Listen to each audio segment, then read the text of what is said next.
اور لکشمن ہنومان دونوں چھڑا کے لاتے ہیں سیتا جی کو. سیتا جی جب رام کے سامنے جھکتی ہیں اور ان کے پیر چھوتی ہیں اور آشیرواد لیتی ہیں تو رام چندر جی نے اپنی پتنی کو جھکنے نہیں دیا, دونوں کاندھے پکڑ کے ان کو اٹھا لیا اور فرمایا رام رامائی نمہ رام رامائے ستیم استی. ہے سیتا میں رام ہوں تیرا اور تیرے رام کا رام ہے اوپر والا. سنسکرت گرامر میں یہ رام رام آئے جب رام کے ساتھ آئے آ جائے تو اس کا معنی ہوتا کا لیے, کے لیے, کو لیے, کی لیے.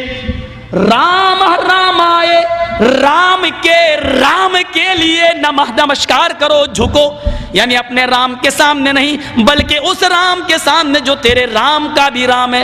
اے سیتا میں تیرا رام ہوں اور تیرے رام کا رام ہے اوپر والا. رام رامائے نمہ, اپنے رام کو پرنام نہ کر بلکہ اس رام کے سامنے جھک جو تیرے بھی رام کا رام ہے. اس لیے ہندوؤں میں جب کوئی مر جاتا تو کہتے ہیں رام رام ستیہ ہے. ارتھی دیتے وقت شمشان گھاٹ میں لے جاتے وقت کیا کہتے ہیں رام رام ستیہ. اب بدل دیا, کہنے لگے رام نام ستیہ ہے. حالانکہ سنسکرت نہیں بدل سکتے. رام رامائے ستیم استی, رام کا رام سچا ہے یعنی رام رام سچا ہے. مطلب یہ ہوا ہائے مرنے والے تو مر گیا, اب رام چندر جی تیری زندگی کے مالک نہیں, اب تو رام کا رام جانے کہ تیرے ساتھ کیا معاملہ ہوگا, تو نے عمل کیسے کیے, تو نے کرتوت کیسے کیے. رام کا رام ہی سچا ہے. فَمَن يَعْمَلْ مِثْقَالَ ذَرَّةٍ خَيْرًا يَرَهُ وَمَن يَعْمَلْ مِثْقَالَ ذَرَّةٍ شَرًّا يَرَهُ. ایک نہیں 1,00,000 قرآن خوانی کر ڈالو, ایک نہیں 1,00,000 قرآن پڑھ کے مرنے والے پہ بخش دو, مرنے والے کو کچھ بھی ثواب نہیں ملے گا. اس کی اپنی زندگی میں جو اس نے عمل کیے ہوں گے وہی اس کے کام آئیں گے. اگر قرآن خوانی کر کے کسی کو بخشنے سے ثواب ملتا ہوتا اور کوئی آدمی جنت میں جانے والا ہوتا, قرآن کے بخشنے سے تو اندرا گاندھی تو جنت الفردوس کی وارث ہو جائے گی. ہمارا باپ مرتا ہے تو ایک قرآن پڑھا جاتا ہے نا. اندرا گاندھی مری تو ضمیر فروش کٹھ ملاؤں نے, اپنے ضمیر اور اپنے ایمان کو بیچنے والے ملا اور مولویوں نے اس کی سمادھی پر 3 قرآن خوانی کی ہے, صرف کانگریس سے پیسہ وصول کرنے کے لیے. 3 قرآن. ایک قرآن جس پر پڑھ کے بخش دیا جائے تمہارا باپ جنت میں چلا جائے, 3 پڑھے جا رہے ہیں, کیوں نہیں جائے گا صاحب؟ وہ کافر ہے. کافر کہاں ہے؟ نہیں, وہ کلمہ نہیں پڑھتا. جو کلمہ تم پڑھتے ہو وہ بھی تو وہی کلمہ پڑھتا ہے. تم کہتے ہو لا الہ الا اللہ محمد رسول اللہ, اس کے یہاں پر بھی تو یہی کلمہ لکھا ہوا ہے. اتھرو وید کے 20ویں کانڈ میں, اور پنڈت مرنے سے پہلے اپنے بیٹے کو وہی انکہی کے جملے سکھلاتا ہے. لا الہ ہرنے پاپن الا اللہ پرم پدم, تو جو چاہے سورگ تو جپے نام محمدم. ہائے میرے بیٹے, مرنے سے پہلے لا الہ الا اللہ پڑھ لینا, تیرے سارے پاپ مٹ جائیں گے. لا الہ ہرنے پا الا اللہ, لا الہ ہرنے پاپن الا اللہ پرم پدم. لا الہ الا اللہ پڑھ لینا, تیرے سارے پاپ ہر ہو جائیں گے, مٹ جائیں گے. یہی تو اللہ کے نبی نے کہا تھا ان الاسلام یہدم ما کان قبلہ, اسلام لے آؤ. اسلام کب لایا جاتا ہے؟ جب کلمہ پڑھا جاتا ہے. ما کان قبلہ, جتنے بھی گناہ تم نے کیے ہیں سارے کے سارے گناہ معاف ہو جائیں گے. جو کلمہ تم پڑھتے ہو وہی تو وہ بھی پڑھتے ہیں.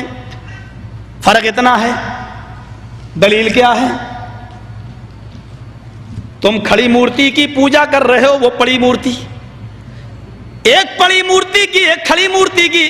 یہ شنکر بھگوان کی مورتی ہے, یہ بڑے پیر صاحب کا یا نظام الدین اولیاء کا مزار ہے, یہ احمد رضا خان کا مزار ہے. یہ کھڑی مورتی ہے, یہ پڑی ہے. جو کام اس پہ ہو رہا ہے وہی کام تو اس پہ بھی ہو رہا ہے, ورنہ مجھے بتا دو.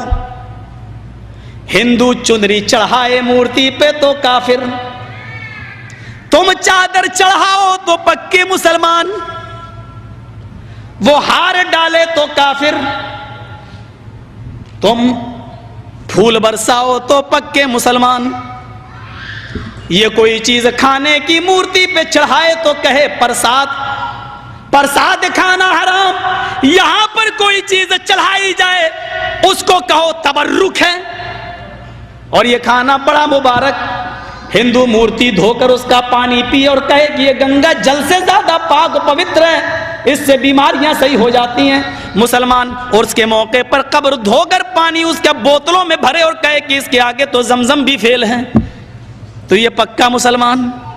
جو کام اس پہ ہو رہا ہے وہی کام تو اس پہ ہو رہا ہے. اور آج میں فتویٰ دینے کا عادی نہیں ہوں, لیکن آج جذبات میں ہوں, میں یہ فتویٰ دے کے چلا جاتا ہوں. میرے پیارے ساتھیوں, اللہ کی قسم, اگر بھارت کے اور پاکستان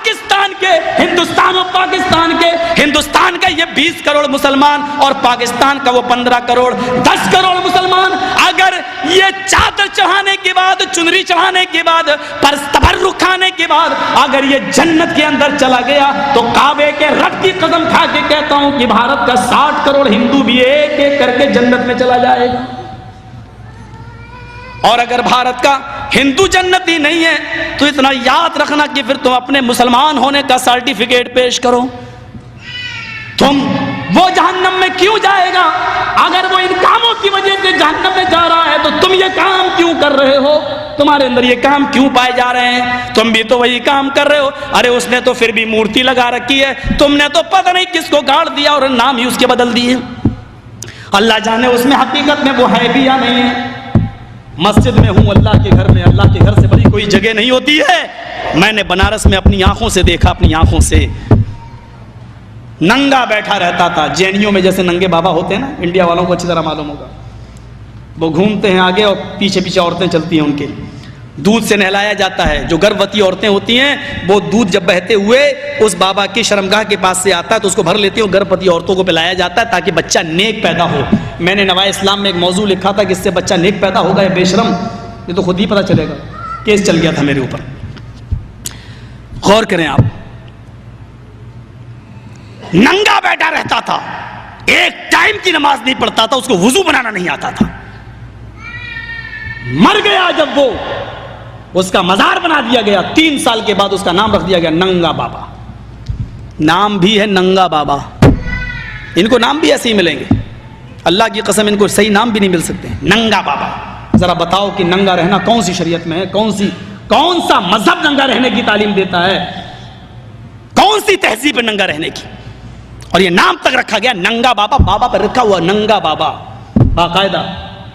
جیسے بریلی کے اندر تھا ایک کتا بابا، اب تو بدل دیا لوگوں نے، کر دیا کتب بابا، کتب کر دیا۔ لیکن رکشے والے سے کہو کتب شاہ کے مزار پہ جانا تو جانتا ہی نہیں جب تک یہ نہ کہو کتا بابا۔